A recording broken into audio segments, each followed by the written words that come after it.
Support for Radio Friends comes from Columbia Healthy Smiles, the dental office of husband and wife team Dr. Batson and Dr. Abe, offering comprehensive and customized care to patients of all ages.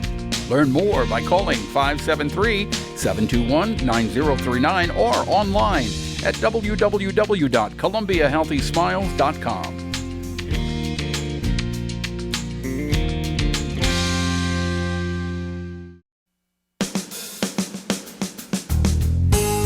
Good morning and welcome to Radio Friends on Wednesday, August the 30th.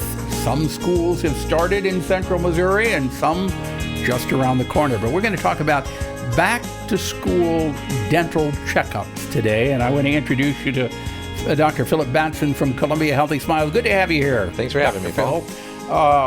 Dr. Abe could not be here today. She's back filling teeth, and she's with us in spirit. Okay.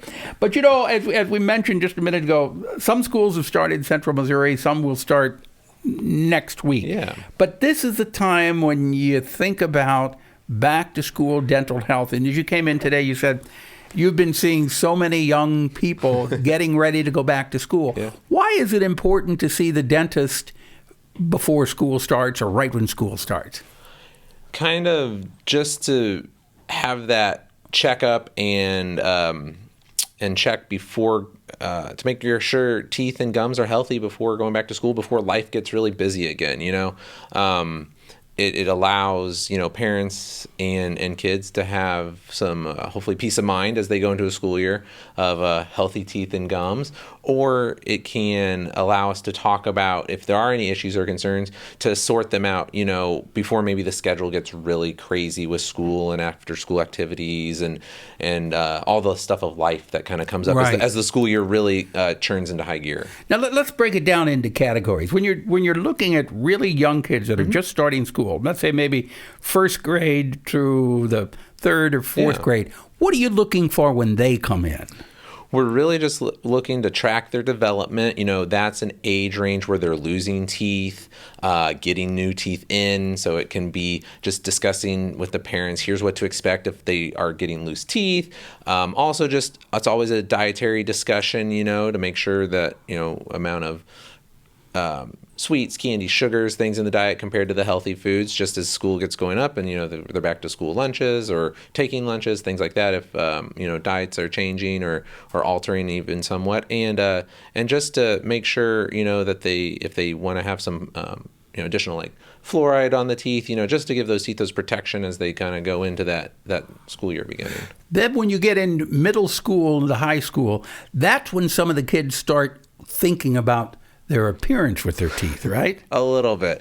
Or maybe a bit. It can go both ways. But, that middle school and high school age range, we're talking to those patients and parents about, maybe braces, if they're beginning to get in that, if it's indicated for that. Maybe some of our seniors, as they might have wisdom teeth that are developing and coming in.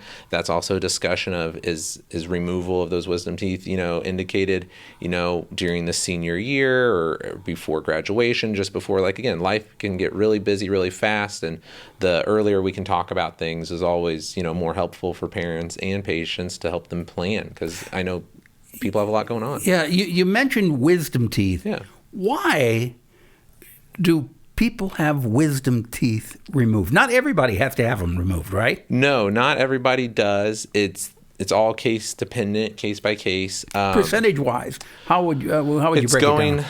It's going up, and some of the looks of that has been on how our modern diet has changed over the years from really, part of our ancient diet or our previous diet, just in how we eat, the food developed, our dental care, the size of our jaws. I can go down a little bit of a rabbit hole there on it. But for the most part, they're removed if they're not if they're going to cause issues potentially we don't want them to cause cavities or potential cavities or damage to the second molars, the teeth in front of it, or if they're going to maybe be a source of an infection or decay easy, and also if they're going to be non-functional. So non-functional means if the patient's not going to use them. Why would you not use your wisdom teeth? Well, if they come in maybe sideways, or say you get one and you don't get the opposing wisdom tooth, then you're never going to chew on that wisdom tooth. And that's not saying that one has to come out, but if it's more prone to decay, or if it's more prone to causing gum periodontal disease or issues in that area, sometimes if it's a non-functional tooth, it's indicated to take it out versus to try to keep it there, because it's going to do more harm than good for the patient long term. So how many people, percentage-wise, would you say it's about 50% of people having wisdom teeth removed? I don't know. I don't know the exact percentage on that. I just know it's going up. It's going up because of our diet changes. Partly diet changes, jaw size changes, and also just being more on the preventative side of things, of not, if the dentist and can see that, hey, this could be a problem for someone when they're 40 or 60, it's a lot easier to take care of it when they're 20. Yeah. I can't honestly remember if I had my wisdom teeth taken out or not. And some people don't even develop them too. So you can not even develop wisdom teeth. Yeah, if they were taken out, your father took them out. But I don't remember my wisdom teeth. I guess I still feel a little bit of smart. So why are they called wisdom teeth? I believe it was, and I'll have to double check this, but off the top of my head, I believe it was from obviously a long time ago, as when our lifespans weren't as long, and but that we developed our wisdom, as we grew older, and they were the last set of teeth to come in, and that is the story and background of it, to the best of my knowledge. That's a good story. Okay, I will double check that for you, but I'll go with that. Yeah. So as we grow older, our wisdom teeth are the last teeth to come in. Yeah.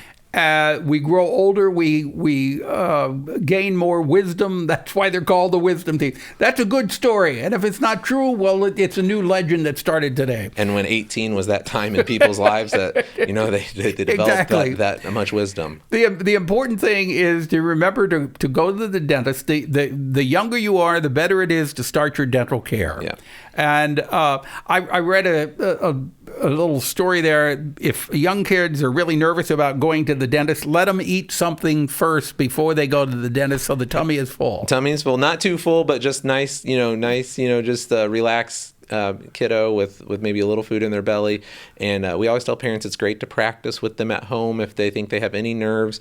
Lay them backwards on the couch, kind of so they can get an idea of somebody looking at them kind of from upside down. Use a flashlight to mimic, some of the things, and just, you can practice brushing their teeth that way. We do that with our children, and just to get them used to some of the feelings and sights and sounds of the dental office. Right. And it can be fun. We're out of time, but if you want more information, you can give them a call at Columbia Healthy Smiles. Your number is? 573-875-7071. Okay. Philip, thank you so much for coming by. Always a pleasure chatting with you. And remember, go to the dentist, get your checkup. It's painless. All right? Make that first step if you haven't been there for a while. We're out of time for the day. If there's something you'd like to hear or see, drop me an email, pepperp@missouri.edu. Bye-bye.